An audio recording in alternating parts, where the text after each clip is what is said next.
Baik, bismillahirrahmanirrahim. Assalamualaikum warahmatullahi wabarakatuh. Wah, baik, bismillahirrahmanirrahim. Assalamualaikum warahmatullahi wabarakatuh. Dan selamat malam ya untuk kita semuanya. Dan ini waktu sudah menunjukkan jam 1:15 malam ini, tengah malam. Baik, di sini saya akan mencoba untuk mendemokan program dari ini dari salah satu karakteristik dari OOP yaitu encapsulation ya, yang dimana pada materinya yaitu encapsulation ya, ini proses uh, dari sebuah objek yang dimana tidak ada akses langsung ke data yang diberikan ya, atau dikatakan hidden. Jadi dia tidak kelihatan di mana letak dari apanya, dari prosesnya ya. Nah, tetapi di sini jika ingin mendapatkan data maka harus berinteraksi dengan objek yang bertanggung jawab atas saya tersebut ya. Di sini ada yang kesalahan dari apa? Dari penulisannya itu atas dari harusnya. Jadi mana ciri-ciri enkapsulasi di sini yaitu variabel dan metode dalam satu objek dibungkus agar terlindungi ya. Kemudian untuk mengakses variabel dan metode yang sudah dibungkus tadi perlu interface ya. Nah, sini nanti kita akan coba demokan. Kemudian setelah variabel dan metodenya dibungkus ya, hak akses terhadapnya dapat ditentukan ya. Jadi dia berdasarkan interface-nya dulu di sini. Kemudian konsep pembungkusan ini pada dasarnya merupakan perluasan dari tipe data struktur ya. Kita coba saja dulu untuk misalnya untuk membuat program dari encapsulation ini. Seperti biasa yaitu kita deklarasikan dulu inputnya, input library-nya maksudnya, sorry ya. Maklumnya sudah tengah malam ya. Ini agak sedikit blunder gini. Nah, kemudian using namespace. Kemudian di sini kita coba untuk membuat satu kelas, yaitu di sini saya buat kelas satu kandang misalnya. Ini menandakan bahwa dalam apa ya, penghitungan dari kandang hewan ya. Kemudian di sini kita buat misalnya integer kandang. Dan ya. Nah, untuk fungsi publiknya di sini yang artinya yang bisa diakses oleh kelas yang lainnya, meskipun dia encapsulation tapi ada yang dapat diakses oleh kelas lain nantinya. Di sini kita buat void atur dan integer ya, karena tadi dia menggunakan nilai ya. Di sini misalnya kita buat integer nilai. Lupa ya, karena di sini ada library yang kurang saya buat. Itu con.io. Nanti akan berkaitan dengan input dan juga panggilan kelas. Nilai. Kemudian di sini dia ada si integer untuk memberikan hasil ya, dengan data integernya dari hasil dari void. Oh, sorry.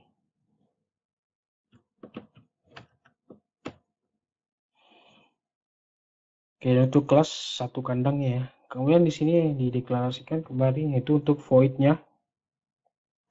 Di sini karena tadi ada void atur ya, maka dia sorry, maksudnya void satu kandangnya dulu. Satu kandang dari kelasnya dulu. Nah, sini dia atur. Nah, tadi di sini fungsi void aturnya yaitu menggunakan data integer ya dengan variabel nilai. Kemudian ya untuk kandangnya di sini ada objek kandang misalnya yaitu sebagai nilainya gitu. Ini kembali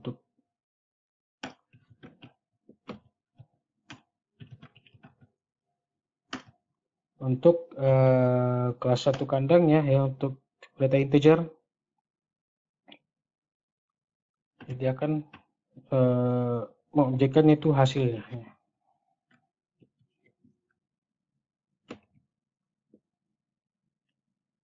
Kemudian dia mengembalikan nilai dari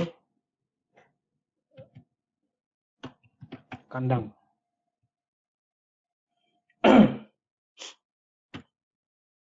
Baik ya. Kemudian di sini kita buat fungsi utamanya, fungsi main, yaitu di sini karena tadi ada kelasnya adalah kelas satu kandang ya, satu kandang. Maka dia untuk objek-objeknya yang akan dilihat nilai dari kandang ya, karena tadi menggunakan ini variabel kandang. Itu kita menggunakan sini objeknya ada 3 objek, itu ayam 1, ayam 2, dan ayam 3 ya. Kemudian di sini kita akan buat ya untuk masing-masing objek ya, nilainya berapa itu.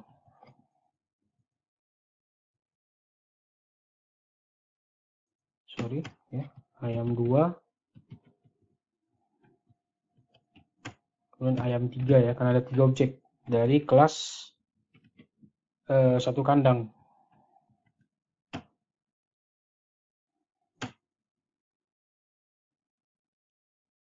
Oke, misalnya sini kita isi ya untuk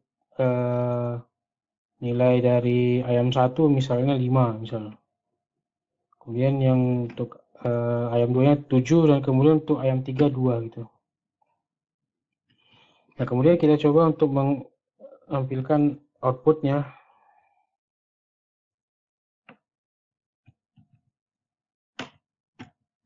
Nilai dari ayam 1 adalah misalnya seperti itu.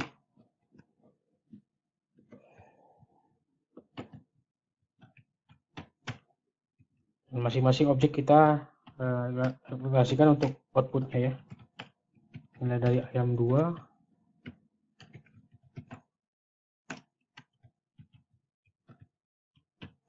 dan ayam ketiga.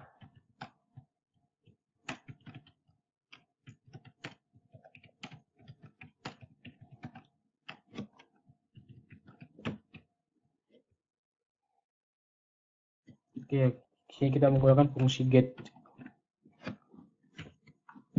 Nah, ini karena dia output ini masih menampilkan outputnya, label outputnya. Di sini dia kita untuk menampilkan hasilnya ya. Jadi maka dia menggunakan memanggil kembali objek-objeknya. Dan kemudian karena sini tadi melihat hasilnya, maka dia memanggil fungsi hasilnya. Apa variabel hasilnya untuk melihat hasil dari nilai dari masing-masing objek ya. Maksudnya adalah kandang di sini ya, karena sini tadi sudah deklarasikan baru. Oh ya. Ini begitu juga dengan objek-objek selanjutnya. Oke.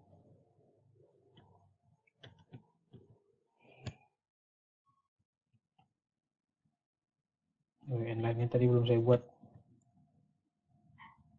Kemudian ayam 3.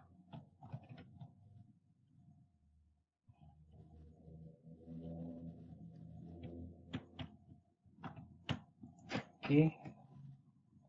Mari kita lihat untuk hasil enkapsulasinya berapa dari masing-masing objek. Oh, ya harus digunakan juga. Kita belum save file ya.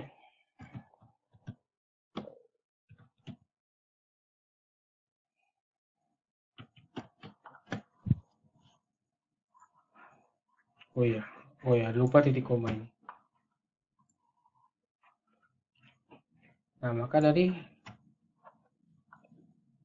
hasil dari masing-masing objek, yaitu untuk nilai dari masing-masing objek, yaitu sesuai dengan yang deklarasikan tadi, tentukan tadi, yaitu 5, 7, dan 2 ya, untuk nilai dari masing-masing objek dalam satu kandang gitu. Nah, ini masih yang ayam saja ya. Misalnya sini kita tambah lagi, yaitu untuk misalnya sini saya tambahkan yaitu untuk bebek. Kemudian sini bebeknya, nilai untuk bebeknya itu sama dengan 20.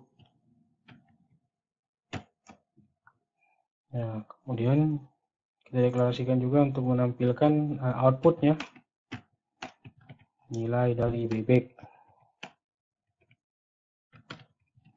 adalah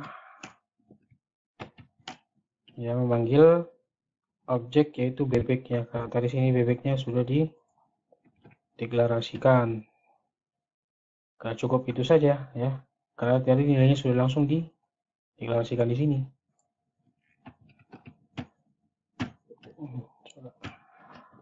Coba compile ya.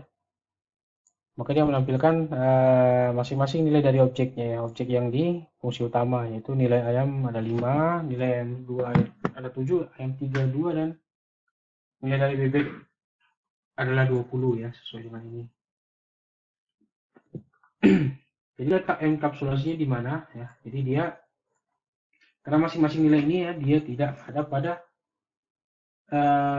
kelas utamanya ya. Dia hanya menampilkan mendeklarasikan yaitu fungsi untuk menampilkan hasilnya, variabel untuk menampilkan hasil maksudnya. Jadi untuk hasilnya sendiri itu dia di fungsi main keseluruhan. Jadi tidak secara langsung. Jadi kelas satu kandangnya gitu ya. Seperti itu contoh, salah satu contoh untuk encapsulation. Mungkin ada juga banyak contoh-contoh yang lain ya. Oke ya, cukup sekian demo program untuk karakteristik OOP dengan encapsulation ya. Semoga bermanfaat videonya. Baik, saya akhiri dengan wassalamualaikum warahmatullahi wabarakatuh dan selamat malam.